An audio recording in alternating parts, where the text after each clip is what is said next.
지금부터 그 긴 여정을 하나하나 말씀드릴게요. 긴 이야기지만 어디서부터 잘못된 건지, 그리고 어떻게 다시 일어섰는지 꼭 들려드리고 싶어요. 김수진. 그 이름은 내 진짜 이름이 아니에요. 누가 지어줬는지도 몰라요. 그냥 누군가 급하게 적은 이름표에 그렇게 써 있었대요. 나는 태어나자마자 버려진 아기였어요. 병원 문 앞, 낡은 수건에 쌓인 채로. 그날은 1월의 새벽이었고 날씨는 유난히 차가웠다고 들었어요. 당직 간호사가 휴게실로 들어가려다 문 앞에 놓인 상자를 발견했대요. 아이고, 이게 뭐야? 상자 안엔 조그만 아기가 있었죠. 그게 나였어요. 몸무게는 2.9kg. 입술이 말라붙어 있었고 울음소리조차 미약했대요. 누군가 단 한 번이라도 안아줬다면 살았을까 싶을 정도로 작고 약한 아기였다고. 그날의 간호사가 내 첫 번째 엄마였어요. 그녀가 내 이름을 지어줬대요. 수진, 수없이 진하게 살아라. 그 말이 내 인생의 첫 축복이었죠. 보육원에서 자랐어요. 새별원이라는 이름이었어요. 하지만 그곳에 별은 없었어요. 밤마다 울던 아기들의 울음소리, 선생님들의 피곤한 한숨, 그리고 차가운 겨울 공기만 있었죠. 처음으로 생일을 알게 된 것도 5살 때였어요. 원장님이 나를 무릎에 앉히고 말했어요. 수진아, 너는 오늘이 생일이래. 그날 저녁 식빵 위에 초 하나를 꽂았어요. 다른 아이들이 노래를 불러줬죠. 그게 내 생애 첫 번째 축하였어요. 하지만 그 노래가 끝나고 원장님이 불을 끄자마자 나는 울었어요. 나를 축하해주는 사람이 없다는 걸 그때 깨달았거든요. 어릴 땐 누군가 나를 데려가 줄 거라고 믿었어요. 새 신발을 신고 있는 날이면 혹시 오늘인가 싶었죠. 하지만 입양은 늘 다른 아이들이었어요. 저 아이는 귀여워요. 웃는 게 예쁘네요. 이 아이는 말도 잘하고 순하죠. 그 말들은 전부 내가 아닐 때 들리는 말이었어요. 나는 그때부터 깨달았어요. 이 세상은 웃는 아이에게 더 따뜻하다는 걸. 그래서 나는 웃는 법을 배웠어요. 아무리 배가 고파도, 아무리 맞아도 항상 웃었어요. 그게 내 살아남는 방법이었죠. 20살이 되던 해 원장님이 나를 불렀어요. 이제 세상으로 나가야지. 그 말은 축복이 아니라 통보였어요. 이제 우리 보호 아래에 있지 않다는 뜻이었거든요. 내가 세상에 나왔을 때 가장 먼저 배운 건 추위였어요. 봄인데도 바람이 매서웠어요. 손에는 1,000원짜리 몇 장, 가방엔 수건 1장. 처음엔 식당에서 설거지했고 그 다음엔 편의점 야간 근무, 요양병원 청소, 어디든 부르면 갔어요. 사람들은 늘 나를 부를 때 이렇게 말했죠. 이모 여기 좀요. 아줌마, 이거 닦아주세요. 한 번도 수진 씨라고 불린 적이 없었어요. 내 이름은 사람들 입에서 금세 잊혀졌죠. 그래도 나는 늘 성실한 사람으로 남았어요. 사장이 직원들 앞에서 칭찬했죠. 김수진 씨는 묵묵하고 일 잘해요. 그 한마디가 그날 하루를 버티게 해줬어요. 칭찬 한 줄로 숨 쉬는 사람. 그게 나였어요. 하지만 그런 나에게도 가족은 여전히 낯선 단어였어요. 명절이면 보육원 친구들이 잠시 들러 엄마랑 여행 간다고 자랑했죠. 나는 그저 미소 지었어요. 그리고 돌아서서 편의점에서 도시락 하나 사서 혼자 먹었어요. 그게 내 명절의 전부였죠. 그런데 어느 날이었어요. 요양병원 청소를 끝내고 퇴근하려는데 간호사 한 분이 내게 말했어요. 수진 씨 회장님 댁에서 일할 사람 찾는다던데 급여도 좋고 숙식도 제공해 준대요. 워낙 부자라 까다롭긴 한데 수진 씨처럼 꼼꼼한 사람이면 괜찮을 거예요. 나는 그 말이 그냥 스쳐 지나가는 제안인 줄 알았어요. 그런데 그 말이 내 인생을 완전히 바꿔놨어요. 그 집은 언덕 위에 있었어요. 대문은 전자동이었고 길게 늘어선 돌계단을 오르면 대리석 현관이 반짝였어요.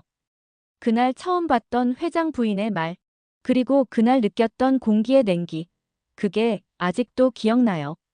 그 집의 공기는 달랐어요. 너무 깨끗해서 내가 숨쉬기 미안할 정도였죠. 그때는 몰랐어요.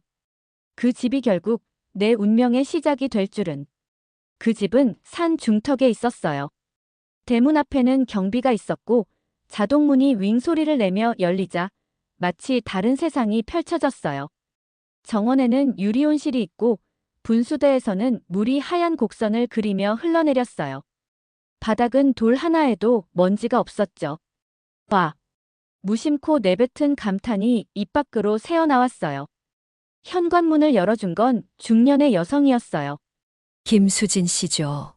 들어와요. 그녀의 손톱은 반짝였고 향수 냄새가 진했어요. 저는 윤정이에요. 한 회장님 부인이지요. 그녀는 내 얼굴을 위아래로 훑었어요. 보육원 출신이랬죠. 그 말은 서류에 쓰지도 않았는데 그녀가 알고 있다는 게 소름 돋았어요. 나는 고개를 끄덕였죠. 네. 그래요. 그런 분들이 오히려 성실하더라. 그녀는 웃었어요. 하지만 그 웃음은 사람을 따뜻하게 하는 미소가 아니었어요. 내 속을 들여다보는 웃음이었죠. 이 집은 매일 새벽 5시 반에 하루가 시작돼요. 윤 여사는 집안을 돌며 설명했어요. 침실은 6개, 욕실은 4개. 부엌은 이쪽, 세탁실은 저쪽. 그리고 회장님 방은 절대 허락 없이 들어가면 안 돼요. 그녀의 말투엔 한 글자도 흐트러짐이 없었어요. 한도혁 회장님은 깔끔한 분이에요. 정리정돈 말투, 심지어 걸음소리까지 예의 있게. 나는 그 말들을 마음속에 새겼어요. 이 집에선 내가 보이지 않게 움직여야 살아남을 것 같았어요. 그날 저녁, 윤 여사가 저녁 식사 준비를 시켰어요. 접시는 이 브랜드 거야. 깨면 곤란해요. 네. 그리고 젓가락은 무광이 오른쪽, 유광은 왼쪽. 헷갈리면 혼나니까 조심해요. 저녁 준비를 마치고 식탁 옆에 서 있는데 문이 열리며 한 남자가 들어왔어요. 정장 차림에 머리가 희끗한 중년. 그가 바로 회장님 한도혁이었어요. 오늘부터 새로 들어온 김수진 씨예요. 윤 여사가 소개하자 회장님은 잠시 나를 바라보았어요. 그의 눈빛이 이상하게 낯익었어요. 첫눈에 어떤 설명할 수 없는 감정이 밀려왔어요. 그래요. 수고 많겠어요. 우리 집 일은 깔끔하게만 해주면 돼요. 그의 목소리는 낮고 따뜻했어요. 다른 집주인들과는 달랐죠. 그날 밤 설거지를 하면서도 그 사람의 목소리가 귓가에서 떠나질 않았어요. 낯선데 이상하게 익숙한 목소리. 마치 오래전 어디선가 들었던 듯한 느낌. 다음 날 새벽 나는 윤 여사보다 먼저 일어났어요. 냉장고 안정리부터 시작했죠. 계란의 유통기한을 확인하고 야채를 손질하고 쓰레기를 정리했어요. 수진 씨, 뒤에서 부르는 소리에 돌아보니 회장님이었어요. 이 시간에 벌써 일어나요? 네. 아직 익숙하지 않아서요. 그럴 필요 없어요. 너무 무리하지 말아요. 그의 말은 따뜻했지만 윤 여사의 시선이 멀리서 곧게 날아왔죠. 나는 고개를 숙였어요. 괜찮습니다. 그날 이후 회장님은 내게 종종 말을 걸었어요. 점심은 챙겨 먹어요? 무릎은 괜찮아요? 작은 배려였지만 그런 질문을 해주는 사람이 없었던 내겐 낯설게 다정했어요. 하지만 그 다정함이 누군가에겐 불편함이었나 봐요. 며칠 후 윤 여사가 내게 물었어요. 회장님이 요즘 왜 그렇게 수진 씨를 챙기실까? 나는 당황했어요.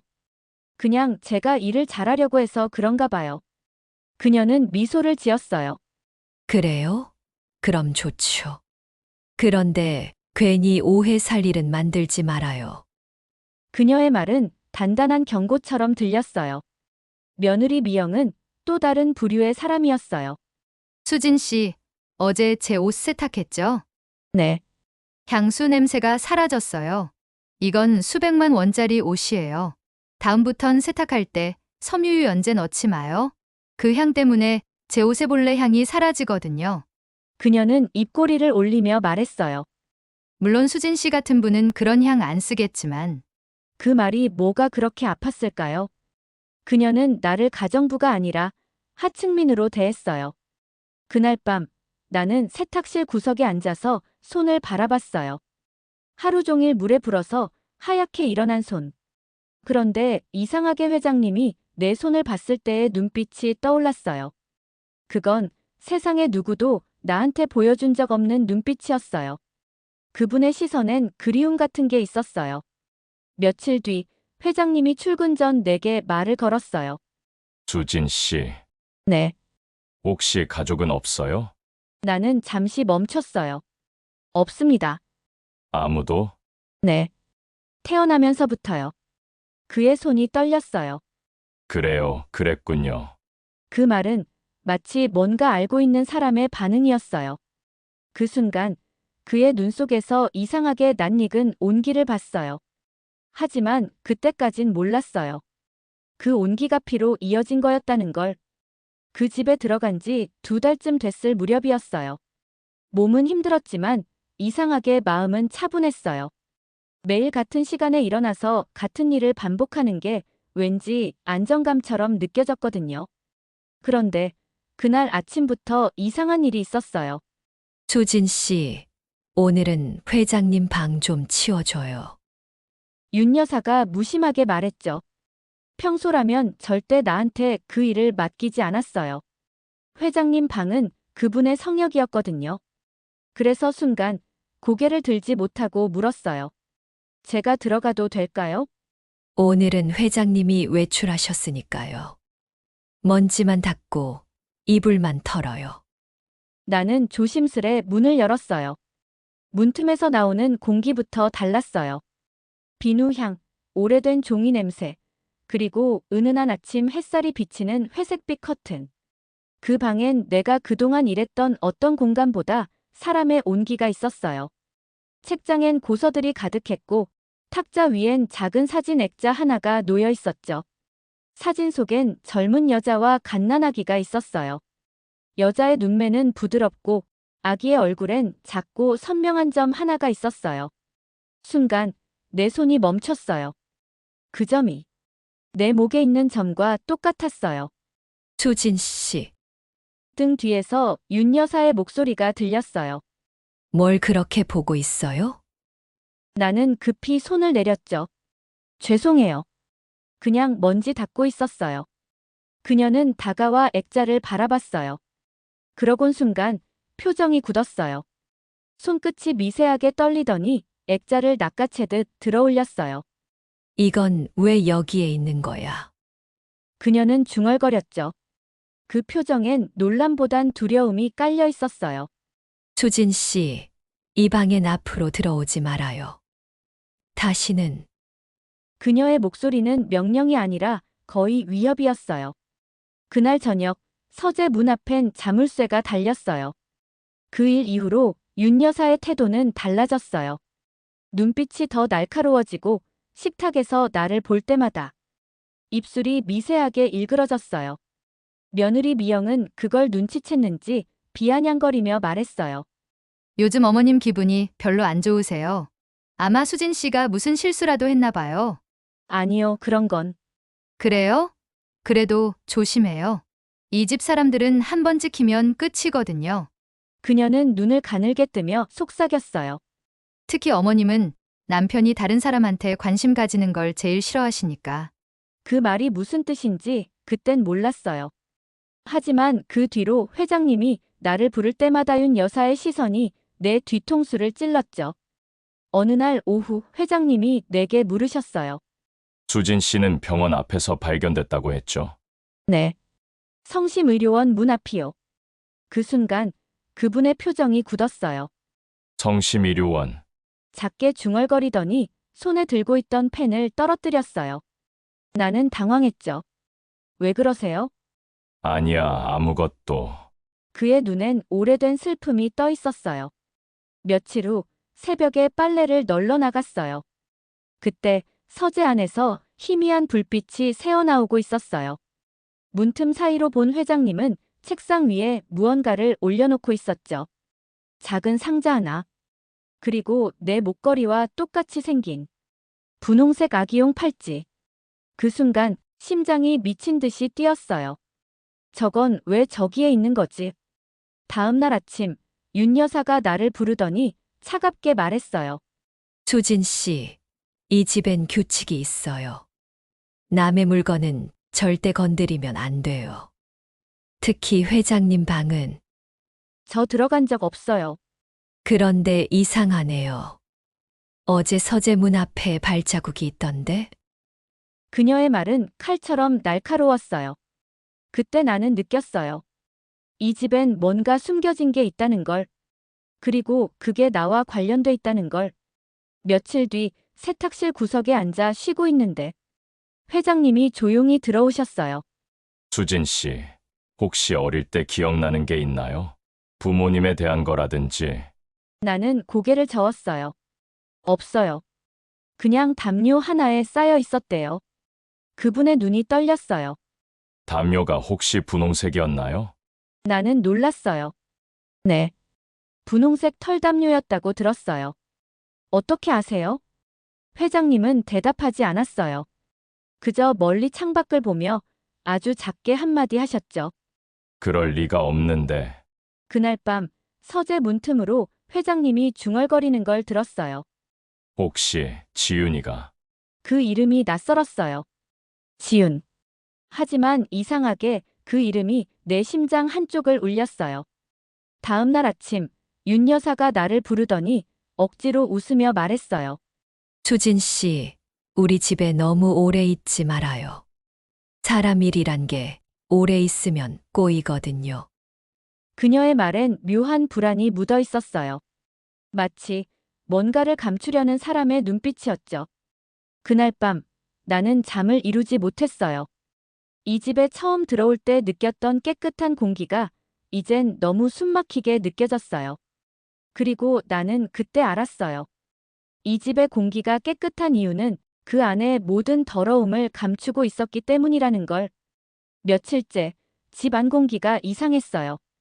누군가 숨을 죽이고 사는 것처럼 조용했죠. 윤 여사는 나를 볼 때마다 시선을 피했고 회장님은 부쩍 말수가 줄었어요. 그리고 그날 아침이었어요. 수진 씨, 잠깐 이거 좀 서명해요. 윤 여사가 냉장고 위에서 서류 하나를 꺼냈어요. 직원 개인정보 확인서. 아무렇지 않게 보이지만 서류 밑에는 병원 로고가 찍혀 있었어요. 성심의료원. 손끝이 미세하게 떨렸어요. 이건 뭐예요? 그냥 우리 직원 건강검진 서류예요. 그녀는 눈도 마주치지 않았죠. 하지만 그날 오후 회장님 방 탁자 위에서 똑같은 서류를 봤어요. 누군가 내 이름으로 유전자 검사를 신청한 서류. 그제야 깨달았어요. 이 집의 침묵은 진실을 기다리는 고요였다는 걸. 밤이 되었어요. 식탁에 앉은 사람은 셋뿐이었죠. 윤 여사, 회장님, 그리고 나. 포크 부딪히는 소리조차 묘하게 울렸어요. 그때 초인종이 울렸죠. 회장님이 자리에 앉은 채로 말했어요. 들여보내요. 들어온 사람은 낯선 남자였어요. 정장 차림의 사내가 봉투를 건넸죠. 검사 결과입니다. 순간 공기가 얼어붙었어요. 윤 여사가 벌떡 일어나더니 그만, 그거 내려놔요. 필요 없어요. 윤 여사. 회장님의 목소리가 낮지만 단호했어요. 이제는 끝을 봐야겠어요. 그는 봉투를 열었어요. 종이 한 장이 바스락거리며 식탁 위에 펼쳐졌죠. 거기엔 또렷한 글씨가 적혀 있었어요. 부녀관계 일치율 99.98%. 손끝이 마비되는 느낌이었어요. 머리가 멍해졌고 내 심장 소리만 방 안에 울렸어요. 윤 여사가 절규했어요. 거짓말이야. 저런 종이 한 장으로 30년을 부정하겠다는 거예요?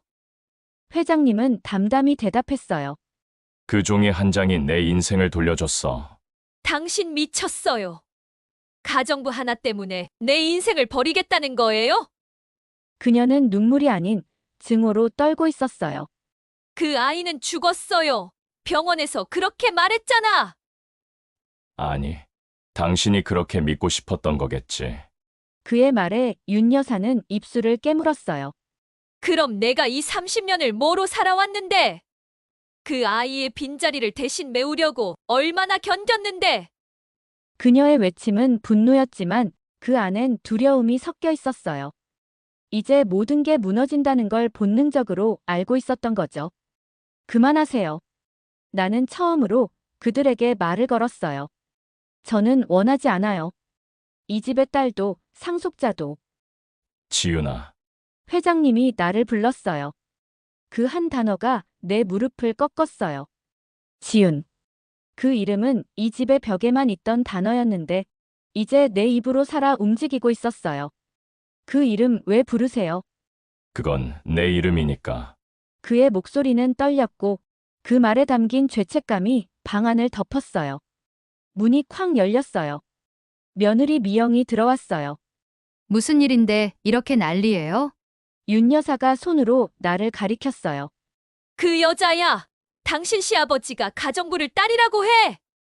미영은 어이없다는 듯 웃었어요. 진짜 영화 찍어요? 이제는 신분 세탁까지. 조용히 해라! 회장님의 고함이 터졌어요. 여긴 내가 낄 자리가 아니다. 미영은 입꼬리를 올리며 속삭였어요. 그럼 이제 우리 집안 족보엔 가정부 출신이 들어가겠네요. 멋지네요, 아버님. 그녀는 웃으며 문을 쾅 닫고 나갔어요. 윤 여사는 결국 오열했어요. 당신 나한테 이럴 수 있어요? 회장님은 고개를 숙였어요. 정희는 끝까지 그 아이를 찾았어. 너는 그걸 막았지. 그녀의 얼굴이 사색이 됐어요. 그걸 어떻게? 그날 병원에서 내가 본 사람, 바로 당신이었어. 윤 여사는 비틀거리며 물러났어요. 그게 무슨? 너는 내가 그 아이를 찾으면 모든 걸 잃을까봐 두려웠던 거야. 윤 여사는 숨을 멈췄어요. 그녀의 얼굴이 하얗게 질렸죠. 그건 내가 아니야. 당신이 그 아이를 데려가지 못하게 막았잖아. 그 여자는 당신 첫사랑이었잖아. 윤 여사의 외침은 분노였지만 그 안엔 공포가 섞여 있었어요. 당신이 그 여자를 잊지 못했잖아. 그 여자가 낳은 그 애가 들어오면 난 평생 당신에게 버림받을 것 같았다고. 그녀는 두 손으로 머리를 감쌌어요. 그래서 난 그날 그 아이를 버렸죠. 회장님이 말을 이었어요. 죽이진 못했지만 당신은 그 아이를 세상에서 지웠어요. 그 아이가 다시는 돌아올 수 없게. 방 안이 얼어붙었어요. 윤 여사는 손바닥으로 얼굴을 가렸어요. 무서웠어요. 정말 무서웠다고요. 그녀의 목소리는 부서진 유리처럼 떨렸어요. 나는 입술을 깨물었어요. 그럼 그날 저를 버린 사람이 당신이에요? 윤 여사는 아무 말도 못했어요. 그녀의 어깨가 덜덜 떨렸죠. 저는 그날 담요 하나에 쌓여 병원 문 앞에 있었어요. 당신이 그 담요를 덮어줬나요? 내 말에 그녀가 눈을 질끈 감았어요. 미안해. 그녀는 울었어요. 그 울음은 참회의 울음이 아니라 모든 걸 잃어버린 사람의 울음이었어요. 회장님이 내게 다가왔어요. 지윤아, 그 한마디에 세상이 멈췄어요. 그 이름 왜 부르세요? 그건 내 이름이야. 너는 정희의 아이이자 나의 딸이야. 정희. 그 이름은 액자 속 그 여자의 이름이었어요. 사진 속 나를 안고 웃던 여자. 그게 내 어머니였던 거예요. 윤 여사는 자리에서 벌떡 일어났어요. 이제 됐죠? 당신 원하던 진실 다 얻었잖아요. 그럼 이제 난 뭐가 되죠? 회장님은 고개를 숙였어요. 죄는 나도 졌어요. 그날 내가 당신을 막았다면 이런 일은 없었을 거야. 윤 여사는 웃었어요. 이제 와서 후회요? 그럼 나도 후회할게요. 그 아이를 그날 거기 두고 온 거. 그녀는 그렇게 말하고 천천히 식탁을 떠났어요. 뒤돌아보지 않고. 회장님은 나를 바라봤어요. 지윤아, 이 집의 피가 내게 흘러도 이 집의 죄까지 짊어질 필요는 없어. 그의 목소리가 떨렸어요. 난 이제야 용서가 뭔지 알겠어. 용서는 누가 누구에게 하는 게 아니라 살아남은 사람이 스스로를 살리기 위해 하는 거야. 그 말이 내 가슴 한가운데로 들어왔어요. 그날 밤 집안의 모든 불이 꺼지고 오직 서재 불빛만 남았어요. 회장님은 그 불 아래 앉아 액자 속 사진을 손끝으로 쓰다듬고 있었어요. 정의와 지윤, 1995년. 그 문장을 천천히 읽으면서 그는 아주 오랫동안 아무 말도 하지 않았어요. 이날 이후 모든 게 무너졌고 모든 게 제자리를 찾기 시작했어요. 다음 날 아침 초인종이 쉴 새 없이 울렸어요. 현관 바깥엔 마이크와 카메라가 숲처럼 올라와 있었죠. 김수진 씨 맞습니까? 정말로 한 회장님의 딸이세요? 윤 여사님은 아이 유기에 대해 뭐라고? 도어락 위에 빨간 불이 깜빡였어요. 문틈으로 들어오는 플래시가 눈을 찔렀죠. 나는 신발장 안에 몸을 숨기듯 기대 서 있었어요. 회장님이 내 어깨에 손을 얹었어요. 지윤아, 오늘은 밖으로 나가지 말자. 점심 무렵 변호사가 들어왔어요. 윤 여사는 이미 집을 나간 상태였고 그녀의 이름이 올라간 기사 제목이 휴대폰을 가득 덮고 있었죠. 유력가 자택 전 가정부, 잃어버린 딸로 확인. 한 회장 부인, 30년 전 아동 유기 의혹. 오후가 되자 전화가 왔어요. 쉰 목소리의 간호사였죠. 수진아 아니 지윤아. 기억하니? 성심의료원에서 내가 발견되던 날 그 상자를 주워 올렸다는 바로 그 사람이었어요. 그날 새벽 어떤 여자가 울면서 아이를 두고 갔어. 잘 살아야 한다고 그 말만 남기고. 난 오랫동안 그 눈을 잊지 못했지. 나는 묻지 못했던 질문을 꺼냈어요. 그 여자가 누구였을까요? 간호사는 잠시 말이 없었어요. 미안해 그땐 다들 입을 닫았거든. 하지만 한 가지는 확실해. 넌 버려진 게 아니라 누군가의 두려움에 내몰린 거야. 전화를 끊자마자 눈물이 뚝뚝 떨어졌어요. 슬픔이 아니라 오래된 문장이 무너져 내리는 소리였달까요? 나는 아무도 원치 않아서 버려졌다는 그 문장. 그날 밤 회장님이 서재에서 조용히 말했다. 지윤아, 내 곁에 있어 달라는 말 못하겠다. 그는 웃으며 고개를 저었죠. 내가 여기를 떠난다 해도 아버진 널 사랑한다. 그리고 내가 어떤 선택을 해도 지켜볼 거야. 그 말이 이상하게 안심이 됐어요. 붙잡지 않는 사랑.